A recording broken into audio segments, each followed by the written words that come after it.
So let's talk a little bit about how specifically to prepare for open houses. So we at Whissel do things a little bit differently than the classic open house. I think it was back in September or August, I did one where I was telling you guys about all the open houses that I'd been to and how I got not a single call from any agent, still haven't gotten a single call, no follow-up from any of those houses that I ever went to. So that's just more proof to me that everybody's kind of haphazardly doing them because it takes a lot of work. So people are just kind of like, well, I'll show up and be at the open house. So this is a great way if you have buyers who are shopping around who don't have an agent around to set you apart without even having to talk to them. If they see, wow, this is amazing. Look at this. Who's this agent that's got all this stuff? It's all set up. It's nice. It's a total different experience if you've been to open houses from other teams or other brokerages, which just sets you apart automatically without even having to do any work. So let's talk a little bit about how to prepare. So finding a house.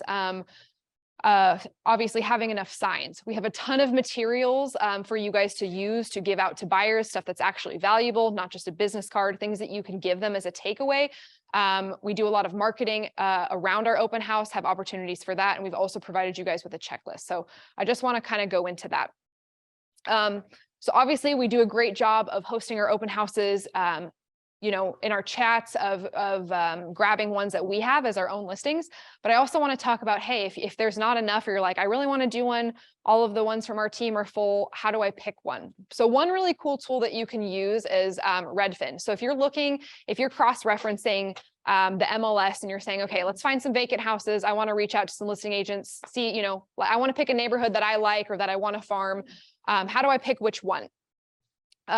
One really cool tip you can do is you can cross-reference the MLS vacant houses with Redfin.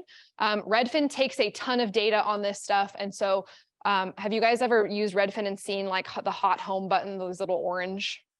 Some of you, okay, some head nods. So basically what that means is Redfin has compiled tons of data about how many people have clicked on something, how many people have asked questions about it, or how many people have this home's criteria in their search result. And so any of these houses across the market that say hot are generally houses or areas that have a very high demand. So one cool thing you can do is say, okay, if there's a lot of hot homes in a certain neighborhood, I should probably shoot for trying to find an open house in this area because there's lots of buyer intent. So rather than trying to reinvent the wheel, we can just use some big data of another company that's paid probably a lot of money to do this and just leverage this to find what areas you want. So just open up Redfin, zoom in on a couple different locations that you might be interested in, and use this to your advantage because they're basically giving that away for free. So that's one really easy way to find a great open house or a great area to host an open house with more traffic if your open houses haven't had a lot of traffic.